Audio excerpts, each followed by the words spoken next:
Chemists divide the substances around us into compounds and elements. Let's look at the elements. Here is the chemical element potassium. It cuts easily, and its shiny surface dulls as it reacts with air. Potassium also reacts with water. By contrast, the element phosphorus is stored underwater, but it too reacts rapidly with air. Phosphorus and potassium are similar in reacting with air, but they differ in appearance and in their behavior toward water. Here are most of the some 100 known elements. They have similarities and differences in appearance. What can we do to order and organize the elements as in the periodic table, and perhaps even to learn and understand some of their properties? Well, we can make observations and look for similarities and regularities. You can see similarities among these elements. Most are solid.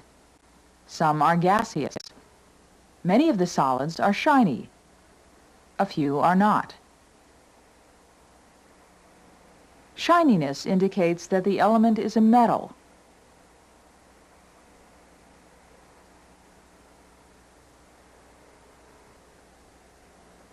Many metals, such as silver, are ductile. That is, they can be bent without breaking and, like potassium, be cut smoothly.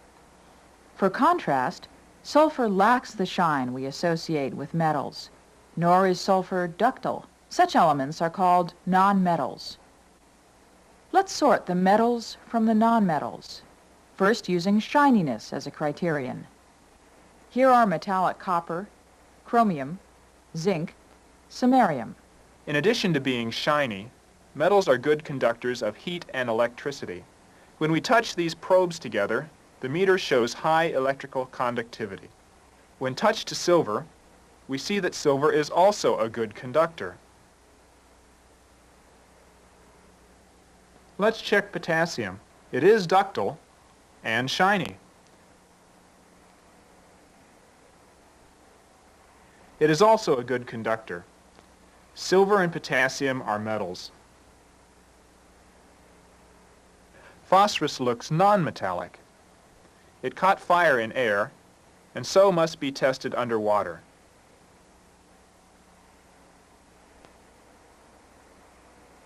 Water does not conduct. Neither does the phosphorus. Sulfur looks non-metallic and does not conduct. Sulfur and phosphorus are non-metals.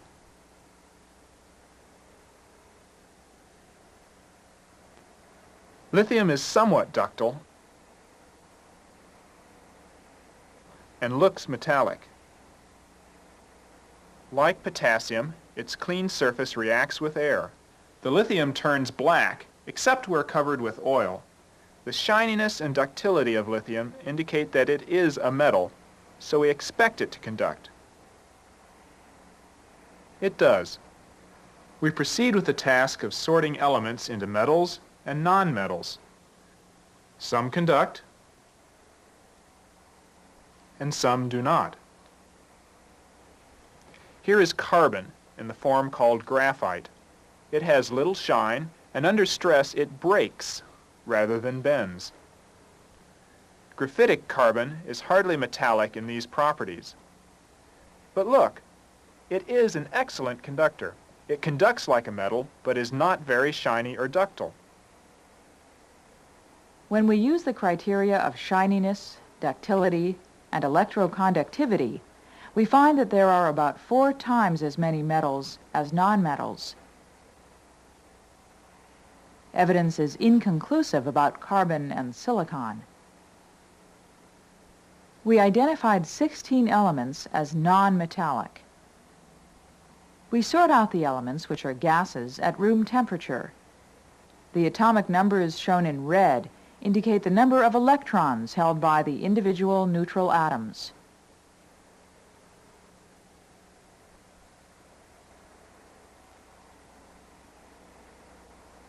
Here are the gases. Let's sort out the non-metallic solids.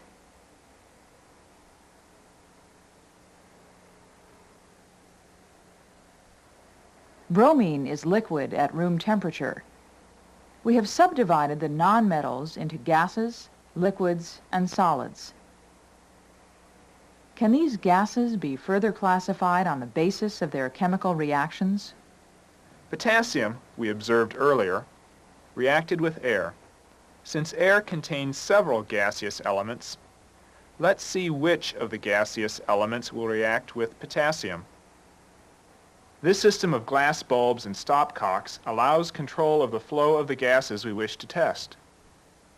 Each of the top bulbs has been filled with one of the gaseous elements: argon, chlorine, fluorine, helium, hydrogen, krypton, neon, nitrogen, oxygen, and xenon.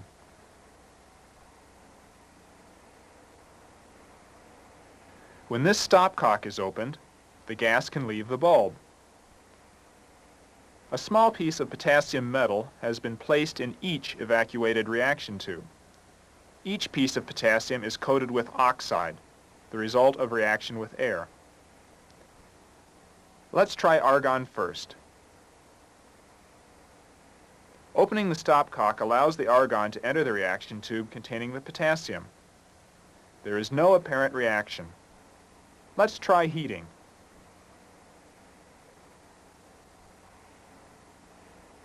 The potassium melts.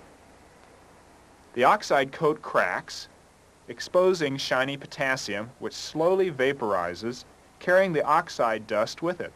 The quiet, shiny surface indicates that no reaction occurs between the gaseous argon and potassium. Next, chlorine and potassium.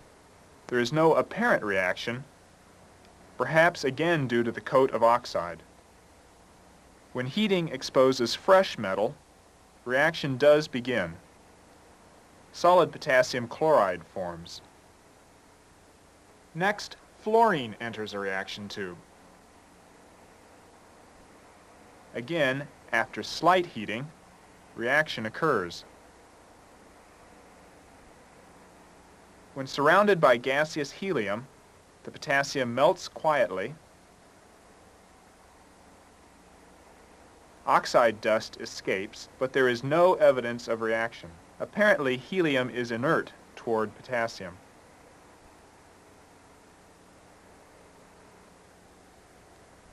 With hydrogen gas, gradually reaction occurs and considerable product collects on the sides of the tube. Analysis would show potassium hydride. Krypton is next.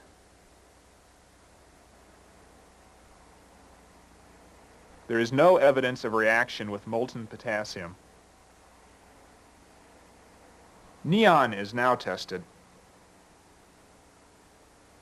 Again, oxide dust escapes, but neon does not react with the metal. Our next gas is nitrogen. Nitrogen does not react. How about oxygen? It didn't take much heating to start that reaction. Oxygen is certainly reactive with potassium. And now the last one, xenon. Xenon is inert with potassium. Comparing all the tubes, we find 4 of the gases gave white, solid products with potassium. Apparently, the other 6 gases are inert toward molten potassium. You may remember something in air reacted with freshly cut lithium. Let's try the previously inert gases with lithium. Nitrogen was inert toward potassium. Look at the darkening area. Nitrogen does react with lithium. Nitrogen is not inert. Here are argon and lithium. The lithium melts, but argon does not react. Argon, helium, krypton, neon, and xenon give identical non-reactive results with lithium. We might tentatively classify these 5 apparently inert gases as a family of chemical elements. For almost 100 years, they were called the inert gases. You saw phosphorus react vigorously with air. Let's try phosphorus with these 5 apparently inert gaseous elements. Pieces of phosphorus have been placed in the tubes, and we're ready to try the reactions. Highly reactive fluorine first, just for comparison. As soon as it strikes the solid phosphorus, reaction begins. We now let the inert gases, unreactive so far, into the 5 reaction tubes containing the phosphorus. The phosphorus is heated until it actually boils.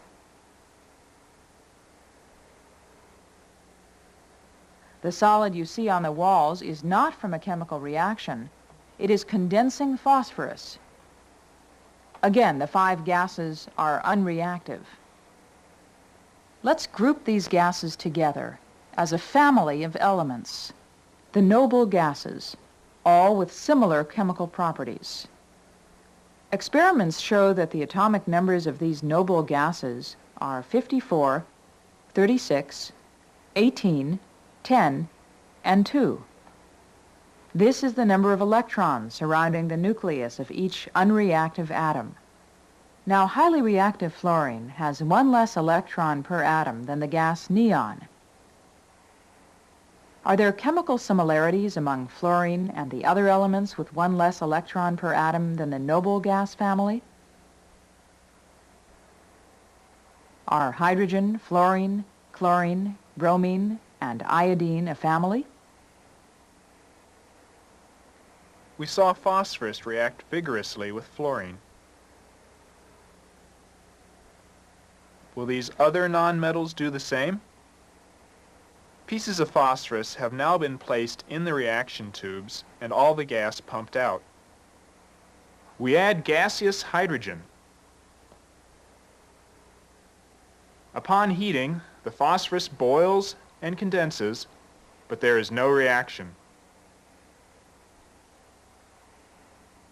When we add chlorine to phosphorus, there is a reaction. Bromine also reacts, as does iodine. The phosphorus reacted with all of this possible family except the hydrogen. You saw earlier that hydrogen, fluorine, and chlorine did react with potassium. Do bromine and iodine react with potassium? First we try bromine gas.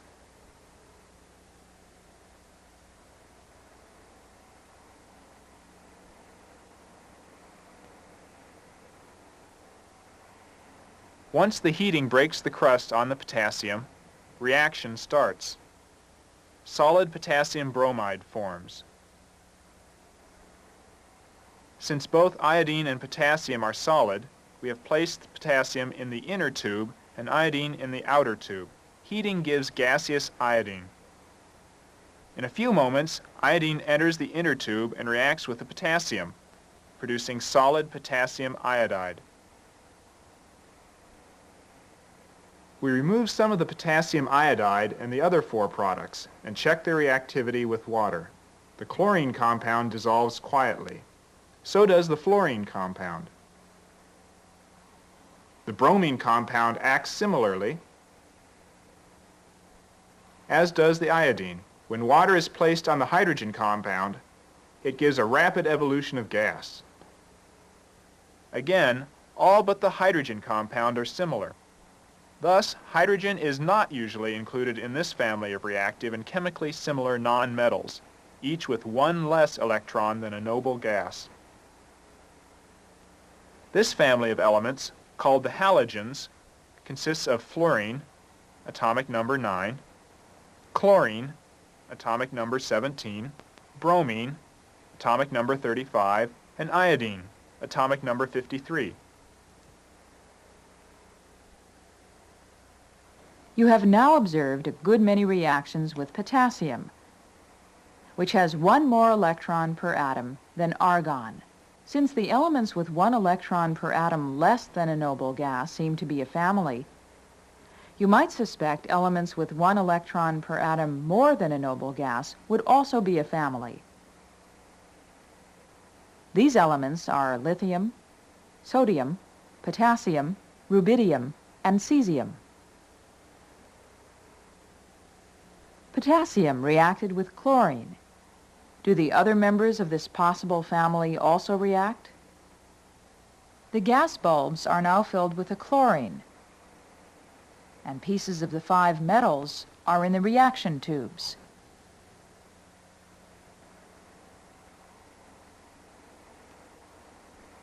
Here are chlorine and lithium.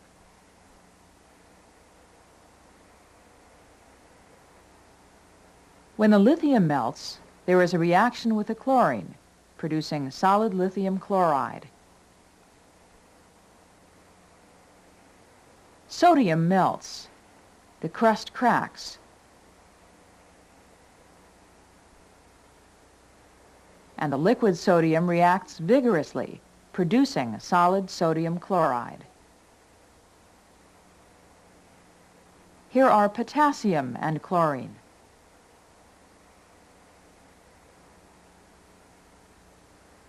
Again, the reaction product collects on the walls of the tube.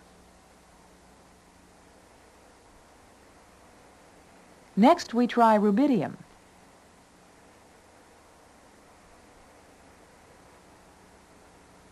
A solid product again results.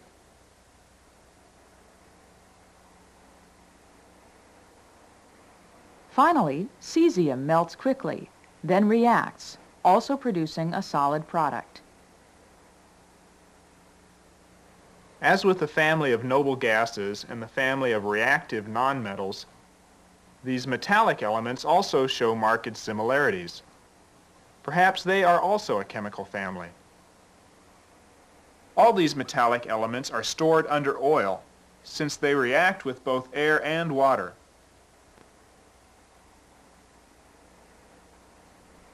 Let's check the reactions with water. Here's lithium. Hydrogen is produced. It dries the lithium around the surface.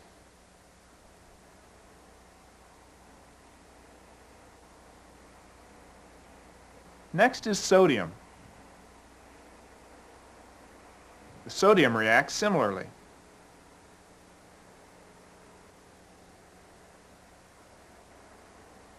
Potassium reacts with such vigor that the hydrogen produced bursts into flame.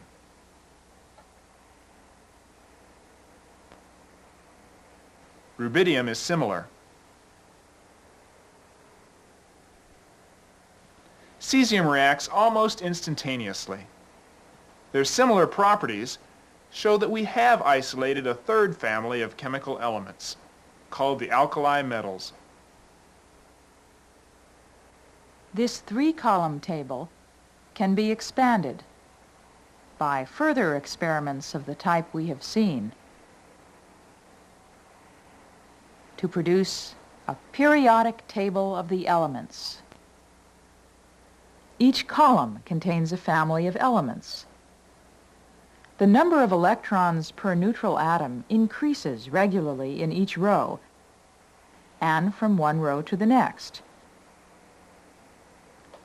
Each of the elements is different from all of the others, but all members of a family have some similar properties. While the noble gases are all relatively inert, they do form a few highly reactive compounds. In the early 1960s, chemists tried mixing xenon and fluorine in equipment such as this.